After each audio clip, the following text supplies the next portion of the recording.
কি দিনকাল পড়ল রে বাবা, বাপের জন্মে শীতকালে এত বৃষ্টি দেখিনি।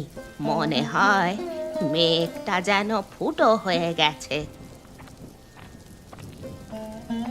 কে, বাবলু এলি নাকি? হ্যাঁ বুড়িমা, তা তুমি এই শীতের বৃষ্টিতে বাইরে বসে আছো কেন? কি আর করব বল, তাই এই শীতে বৃষ্টি হচ্ছে কেন বলতো? কি করে বলি বলো তো, প্রাকৃতিক দুর্যোগ কি কেউ আর আটকাতে পারে?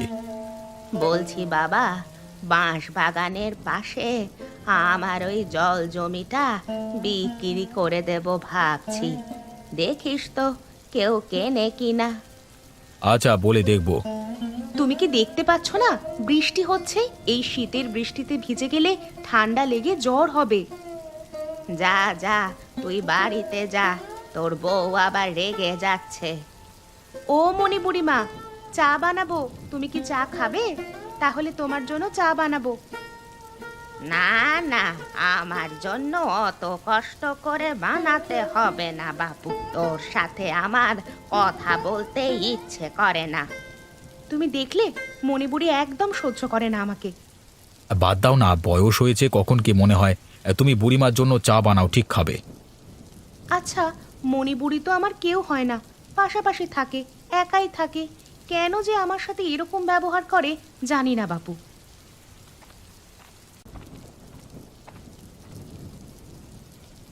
কি অবস্থা!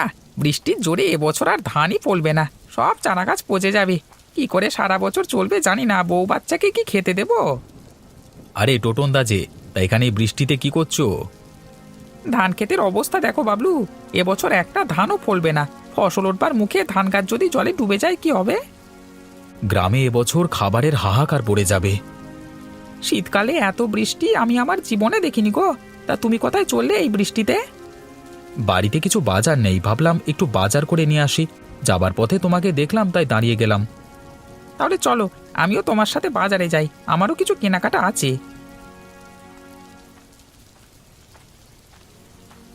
কি ব্যাপার বলো তো টোটন দা, এমনিতে ঠান্ডা, তার উপর বৃষ্টি, তার উপর ঠান্ডা হাওয়া বইছে। কয়েকদিন ধরে যা বৃষ্টি হচ্ছে, এ তো বন্যা হয়ে যাবে। কি আর করা যাবে দিনু? কপালে যা আছে তাই হবে। তাহলে আজকে বিকেলে সবাই আমার বাড়িতে এসো। এই শীতে আর বৃষ্টিতে চায়ের আড্ডা আর তাস খেলা হবে, কি বলো? আমাদের গ্রাম এখন বিপদের মুখে, নদীর পাড় ভেঙে গেলেই বন্যা, প্রাণ হারাতে পারে অনেকেই। কিন্তু এই বৃষ্টিতে বাঁধ মেরামত করা সম্ভব নয়। আরে মণিপুরি যে কোথায় যাবে জাল নিয়ে? এই বৃষ্টিতে নদীতে একটু জাল টানতে এসেছি। বৃষ্টিতে যদি কিছু নদীর মাছ পাওয়া যায় তাহলে আলু টমেটো দিয়ে গায়ে গায়ে কষে মাছের ঝাল দিয়ে এই ঠান্ডায় বেশ আরাম করে ভাত খাবো। সত্যি মণিপুরি, তোমার মাছ খাওয়ার শখকে স্যালুট জানাই। বাঁচবে কিভাবে সেটা আগে দেখো। আরে হরেন, এই মণি বুড়ি এত সহজে মরবে না, 100 বছর পূরণ করেই মরবো। ওপরওয়ালা তোমার সেই ইচ্ছে পূরণ করুক, এটাই প্রার্থনা করি। ও মা, সে কি গো, বন্যা হয়ে গেলে থাকবো কোথায়? সেটাই তো বলছি, মাছ না ধরে এখন পটলা পুঁটলি বেঁধে উঁচু বাড়ি যাদের আছে সেখানে যেতে হবে। হরেন কাকা, গ্রামের দক্ষিণের নদীর বাঁধ ভেঙে গ্রামের ভেতরে জল ঢোকা শুরু হয়েছে। বন্যা কেউ আটকাতে পারবে না। এই তো দেখো, এখানে বাঁধ ভাঙতে আর বেশি বাকি নেই। চলো চলো, সকলকে খবর দিতে হবে, নিরাপদ জায়গায় চলে যেতে হবে। হরে দিনু, হরেন, আমার কি হবে রে? চিন্তা করো না মণিপুরি, তোমাকে ছেড়ে কোথাও যাব না। মা, আমরা কোথায় যাব? বাইরে তো বৃষ্টি হচ্ছে। গ্রামে বন্যা আসছে, ঘরবাড়ি সব ডুবে যাবে। আমাদের ছোট ঘর, এখানে আর থাকা যাবে না মা। হায় হায়, সকলের ঘর ডুবে যাবে মা।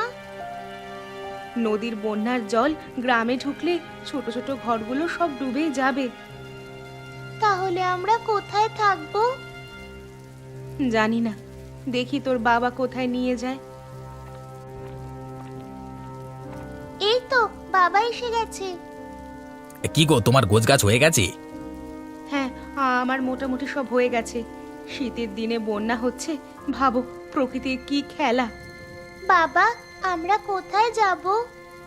গ্রামের পশ্চিম দিকে একটা দোতলা স্কুল আছে, পঞ্চায়েত বলেছে ওখানে কিছু গ্রামবাসীদের থাকবার নির্দেশ দিয়েছেন। বন্যা কেন হয় বাবা? অতিরিক্ত বৃষ্টির আর নিম্নচাপের জন্য নদী উত্তাল থাকে, নদীর বাঁধ ভেঙে জল ঢুকে যায়, তাই বন্যা হয়। মা বলেছে আমাদের ঘর নাকি জলে ডুবে যাবে। মা ঠিকই বলেছে, ছোট ছোট ঘর পুরোটা না হলেও অনেকটাই জলে ডুবে যাবে। তাহলে কুকুর, বিড়াল, গরু এদের কি হবে? যে যার মতো নিরাপদ স্থান খুঁজে নেবে। চলো চলো, দেরি করা যাবে না। চলো, তুমি একটা পুঁটুলি নাও।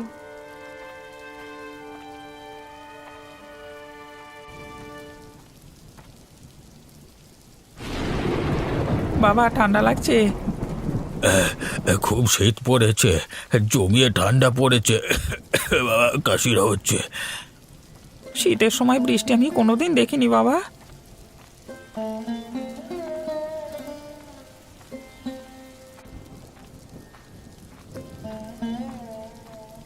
আরে কোথায় আর যাব, গ্রামে দুটো বড় বাড়ি আছে, তারা থাকতে দেবে কি না দেবে সেটা না ভেবে পঞ্চায়েত প্রধান বলল স্কুলে দোতলায় থাকতে। আমাকেও তাই বললো, স্কুলেই যেতে হবে। যেখানেই যাও না কেন, খাবার পাবে কি করে? কাকার খাবার নিয়ে চিন্তা। কাকা, এই বন্যায় কি করে বাঁচবো সেটা তো ভাবো, পরে খাবারের কথা হবে। খিদে পেলে চন্দনা বৃষ্টির জল খাবে শুধু। মা, সেখানে রান্না করবে তুমি? কি করে রান্না হবে সেখানে? স্কুলে অনেক লোক আশ্রয় নেবে, খাবার পাওয়া যাবে না। তাহলে খিদে পেলে কি করব? তাহলে তো ওখানে কিছুই খাবার পাওয়া যাবে না, তাই না? প্রধানকে বলো, বন্যার সময় গ্রামের মানুষ খাবে কি? প্রধান তো আমাদের রক্ষাকর্তা। এই দুর্যোগের দিনে কেউ কারণ নয় কাকা, নিজের প্রাণ নিজেদেরকেই রক্ষা করতে হবে। আচ্ছা কাকা, তুমি এর আগে কখনো বন্যা দেখেছো? আমি তখন খুব ছোট, ওই 4 কি 5 বছর হবে। তখন একবার নদীর জল গ্রামে ঢুকে বন্যা হয়েছিল, প্রায় ঘরবাড়ি জলের তলায় তলিয়ে গিয়েছিল। মা, বন্যা কোথায়? এখনো আসছে না তো। বোকা মেয়ে, বন্যা না হলেই মঙ্গল, আর তুই বন্যা দেখতে ইচ্ছে প্রকাশ করছিস?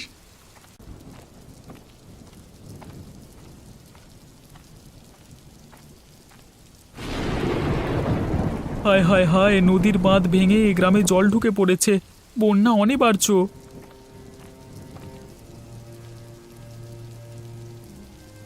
ও মণিপুরি, কি করছো গো? বন্যা আসছে বুড়িমা, পালাও পালাও। বল দিনু, কি হয়েছে? আরে বুড়িমা, বন্যা আসছে, বন্যা তোমাকে সহ তোমার ঘরবাড়ি সব ভাসিয়ে নিয়ে যাবে, অন্য কোথাও চলে যাও। সব বাজে কথা। বন্যা হয়েছিল অনেক বছর আগে, তোদের তখন জন্মই হয়নি। এই সামান্য বৃষ্টিতে বাঁধ যদি ভেঙে যায়, গ্রামে একটু না হয় জল ঢুকবে, তাতে এত ভয়ের কি আছে? হ্যাঁ, ঠিক আছে, তুমি তোমার ঘরে থাকো, আমি যাই, বউ বাচ্চাকে বাঁচাতে হবে, ওদের স্কুল ঘরে তুলতে হবে।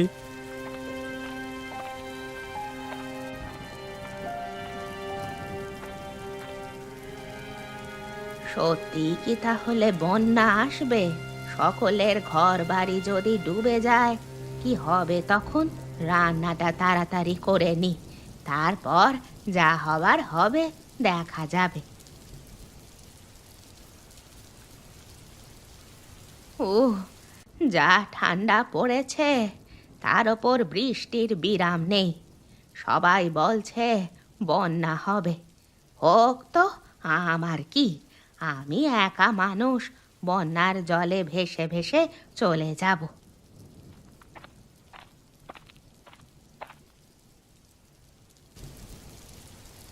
বুড়িমা, ও বুড়িমা, বুড়িমা। কে রে, এই ঠান্ডায় ডাকিস? বুড়িমা, আমি কণিকা, একটু দরজা খোলো।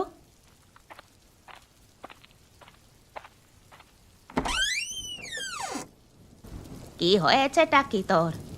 তোমার নাতি এখনো ফেরেনি, বাইরে খুব বৃষ্টি হচ্ছে, নদীর বাঁধ পুরো ভেঙে গেছে, বন্যার জল ঢুকতে শুরু করেছে। আরে, এত উতলা হওয়ার কিছুই নেই, বাবলু তো আর ছোট বাচ্চা নয় যে তাকে ভাসিয়ে নিয়ে চলে যাবে। আমার খুব ভয় করছে। এই দুর্যোগের দিনে ওকে বেরোতে বারণ করেছিলাম। আমার বড্ড চিন্তা হচ্ছে। তুই ঘরে যা, বাবলু ঠিক চলে আসবে।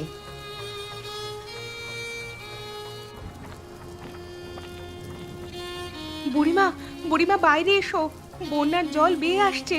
তোমার বাইরে অনেকটাই জল জমে গেছে। সে কি রে, কই কই দেখি তো। আরে আরে তাই তো, নদীর বাঁধ ভেঙে জল তো একেবারে পুরো গ্রামে ঢুকে পড়েছে। আমার খুব ভয় করছে বুড়িমা, লোকটা এখনো এলো না। আরে এত চিন্তা করিস না, বাবলু ঠিক চলে আসবে। আরে ওই দেখ, বলতে বলতে চলে এসেছে।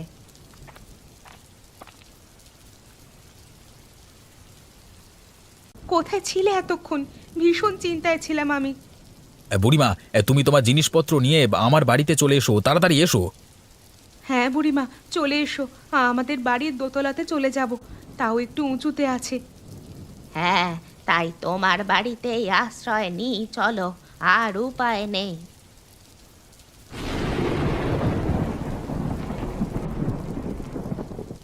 কি অবস্থা, কত জল জমে গেছে।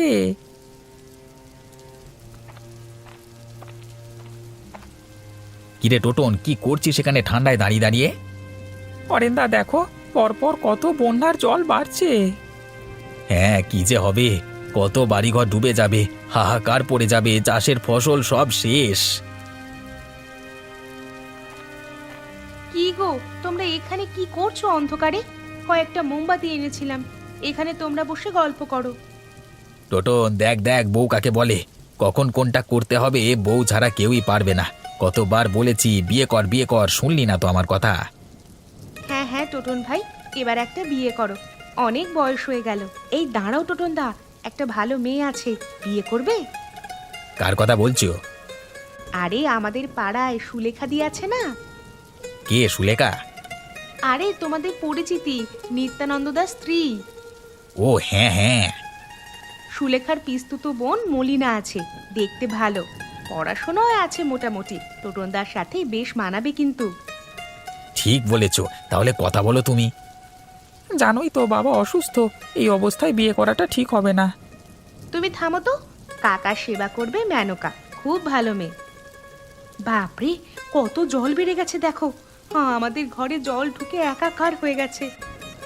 শুধু তোমাদের, সকলের ঘর ডুবে গেছে গো। তোমরা গল্প করো, আমি চন্দনাকে একটু মুড়ি খেতে দিই, তোমাদের জন্যও আনছি।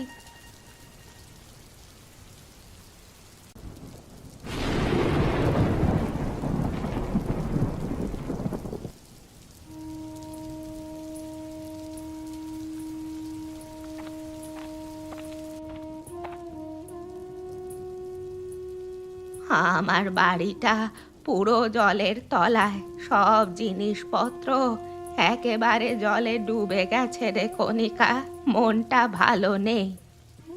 কি আর করবে বলো, প্রাকৃতিক দুর্যোগের কাছে কারোর হাত নেই।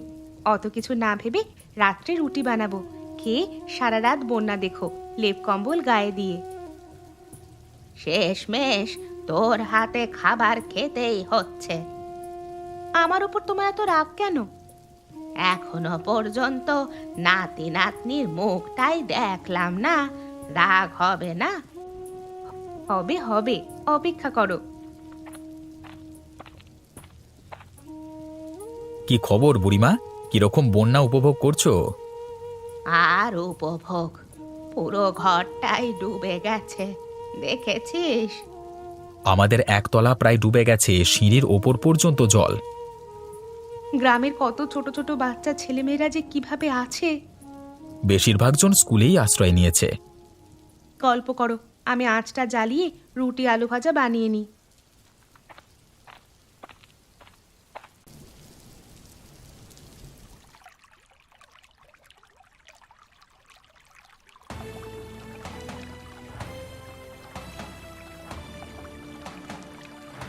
আরে আরে, তুমি এভাবে দৌড়চ্ছ কেন? হে, কে একটা বাচ্চা বন্যার জলে ভেসে ভেসে আসছে, তাকে বাঁচাতে হবে। কি বলছো তুমি?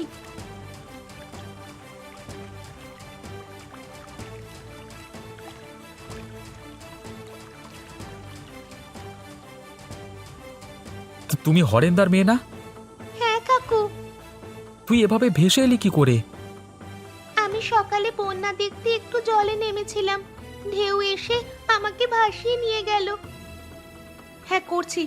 তুই এভাবে জলে নেমে গিয়েছিলিস কেন? জানিস না বন্যা হয়েছে? কাকিমা, আমি জলে নামিনি, একটুখানি জলে হাত দিয়েছিলাম, পা ফসকে জলে পড়ে গেছি। আরে তোর বাবা মা তোকে জলে নামতে দিল কেন? লক্ষ্য রাখতে পারে না? মা বকা দেবে বলে আমি লুকিয়ে লুকিয়ে নেমেছিলাম। এটা তুই একদম ঠিক করিসনি। বন্যার কত জল দেখতে পাস না? পুরো ঘর বাড়ি ডুবে গেছে। কাকু না থাকলে কি হতো বলতো? কিন্তু কণিকা, হরেন্দার মেয়ে যে আমাদের কাছে আছে ওরা জানবে কি করে? ওরা তো খুব চিন্তা করবে। চন্দনা সুস্থ, এটাই যথেষ্ট। পরে দেখা যাবে। চন্দনা, চন্দনা, তুই কোথায় আছিস? তোকে যে দেখতে পাচ্ছি না।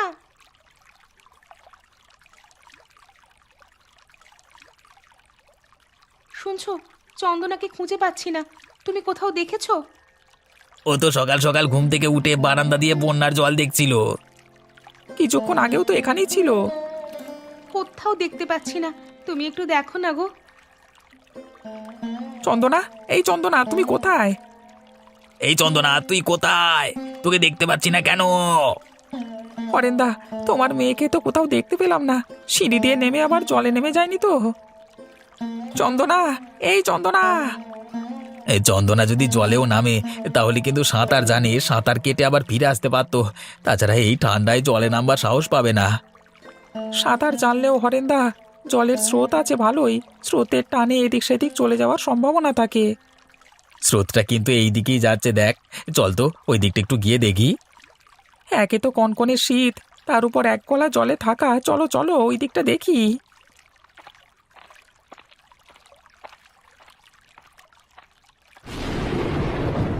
উফ, কি ঠান্ডা! ঠান্ডায় জমে গেলাম। স্কুলে নিশ্চয়ই এতক্ষণে হরেন্দার মেয়েকে খুঁজে না পেয়ে হই হই পড়ে গেছে।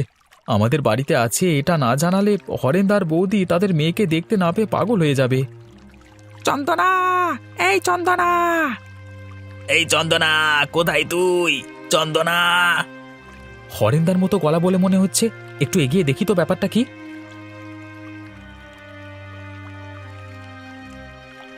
হরেন্দা, ওই দেখো চন্দনার চাদর। হ্যাঁ, এটা তো আমার মেয়ের চাদর। তাহলে চন্দনা এইদিকে এসেছে স্রোতের টানে। সেটাই হবে, কোনো সন্দেহ নেই। আমি সকালে এই চাদরটা চন্দনার গায়ে দেখেছিলাম। কি ব্যাপার? তোমরা এক গলা বন্যার এই ঠান্ডা জলে কোথায় যাবে? আরে বাবলু, সকাল থেকে আমার মেয়ে চন্দনাকে খুঁজে পাচ্ছি না। এই দেখ, এখানেও চাদরটা পাওয়া গেছে। এত ঠান্ডায় একটা ছোট মেয়ে কখনো জলে নামতে পারে? আমরা সকাল থেকে পুরো স্কুলে খুঁজেছি, কোথাও পাইনি। সেই জন্যই তো আমরা জলে নেমে খুঁজতে বেরিয়েছি। হরেন্দা, এইভাবে দায়িত্ব জ্ঞানহীন কাজ করবে না। যে কোনো দিন বিপদ ঘটতে পারে। আজকে চন্দনা সাঁতার জানতো বলে স্রোতে ভেসে ভেসে চলে আসতে পেরেছে। যে কোনো সময় বিপদ ঘটে যেতে পারে। চন্দনাকে আমি আমার ঘরের উপর থেকে জানালা দিয়ে দেখতে পাই ও জলে ভেসে ভেসে আসছে। কোনো রকমে ওকে জল থেকে তুলে আমার বাড়িতে রেখেছি। বাবলু, তোকে যে আমি কি বলে ধন্যবাদ দেব বুঝতে পারছি না। আমার অনেক বড় ভুল হয়ে গেছে, অনেক শিক্ষা পেয়েছি। তুমি আমার মেয়ের জীবন বাঁচিয়েছো। সৃষ্টিকর্তা তোমার অনেক মঙ্গল করুক, অনেক ভালো করুক। ঠিক আছে হরেন্দা, টোটন, তোমরা তাহলে স্কুলে ফিরে যাও। কষ্ট করে আমি বাড়ি ফিরে যাই। বন্যার জল কমলে তোমার মেয়েকে নিয়ে যেও। ততক্ষণ তোমার মেয়ে আমার বাড়িতে সুস্থ থাকবে, চিন্তা করো না। আর বৌদিকে বলবে টেনশন না করতে। হ্যাঁ, আমাদের কাছে ঠিক থাকবে তোমার মেয়ে। হ্যাঁ হ্যাঁ, সেটাই ভালো। চন্দনাকে এই এক গলা জলে কি করে নিয়ে যাব? তার থেকে বাবলুদার বাড়িতে আছে, সেটাই নিরাপদ। বৌদি আছে, চিন্তা নেই তো। চলো চলো চলো।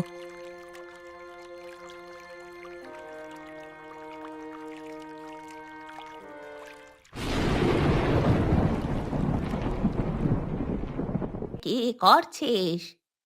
বুড়িমা, আমি বন্যার জল দেখছি। কত ঘরবাড়ি ডুবে গেছে, কত কিছু ভেসে গেছে, সব নষ্ট হয়ে গেছে। বন্যা হলে তো এরকমই হয়, কি আর করা যাবে। কি ব্যাপার, তোমাদের কি কারোর খিদে পাচ্ছে না? চলো সবাই খেয়ে নেবে, চলো। কাকিমা, আমার খিদে পাচ্ছে না। আমার খুব মায়ের কথা মনে পড়ছে। বন্যার জল না কমলে কি করে বাড়ি যাবি? জানো কাকু, আমার সব বইপত্র, খাতা আর আমি কিছু ছবি এঁকেছিলাম, সব বোধহয় জলে ভেসে গেছে। কি আর করবি বল, আবার নতুন করে সব করতে হবে। খেয়ে নিবি চল, না হলে শরীর খারাপ করবে। ভীষণ শীত পড়েছে। বুড়িমা, চলো, তোমরা সবাই খেয়ে নেবে। আলু সেদ্ধ ডাল করেছি, বুদ্ধি করে কয়লার উনুন, চাল ডাল ওপরে তুলে নিয়েছিলাম, না হলে কেউ খেতেই পেতাম না। মন খারাপ করো না, বন্যার জল কমে গেলে আবার সবাই বাড়ি ফিরবে। তখন তুমি তোমার বাবা মার কাছে চলে যাবে, তাই না? ঠিক আছে, চলো কাকিমা, খাবার দেবে চলো।